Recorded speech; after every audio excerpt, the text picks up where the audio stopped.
Price the lord. ಪ್ರೀತಿಯ ದೇವಜನರೇ, ಈ ದಿನದ ಜೀವದ ವಾಗ್ದಾನ ಅರಣ್ಯಕಾಂಡ 18ನೇ ಅಧ್ಯಾಯ 20ನೇ ವಚನ.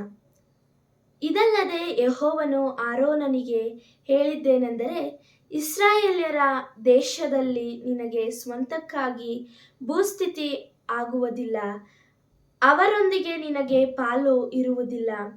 ಇಸ್ರಾಯೇಲ್ಯರ ಮಧ್ಯದಲ್ಲಿ ನಾನೇ ನಿನಗೆ ಪಾಲಾಗಿಯೂ ಸ್ವಾಸ್ಥ್ಯವಾಗಿಯೂ ಇದ್ದೇನೆ. Numbers chapter 18 verses 20th.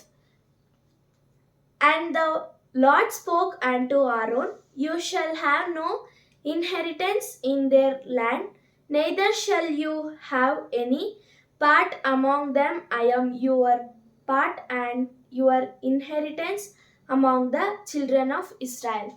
ಪ್ರಾರ್ಥನೆ ಮಾಡಿಕೊಳ್ಳೋಣ. ಪ್ರೀತಿಯುಳ್ಳ ದೇವರೇ, ನಿಮಗೆ ಸ್ತೋತ್ರ ಕರ್ತನೆ. ಅಪ್ಪ ದೇವರೇ, ಈ ಸಮಯದಲ್ಲಿ ಈ ವಾಕ್ಯ ಭಾಗಗಳನ್ನು ಅನುಗ್ರಹಿಸಿದ್ದಕ್ಕಾಗಿ ಸ್ತೋತ್ರ ಕರ್ತನೆ. ಈ ವಾಕ್ಯ ಭಾಗಗಳನ್ನು ಕೇಳಿದಂಥ ಎಲ್ಲ ದೈವ ಮಕ್ಕಳನ್ನು ಆಶೀರ್ವದಿಸಬೇಕೆಂದು ಯೇಸುವಿನ ದಿವ್ಯನಾಮದಲ್ಲಿ ಬೇಡಿದ್ದೇನೆ ತಂದೆ, ಆಮೇನ್. God bless you.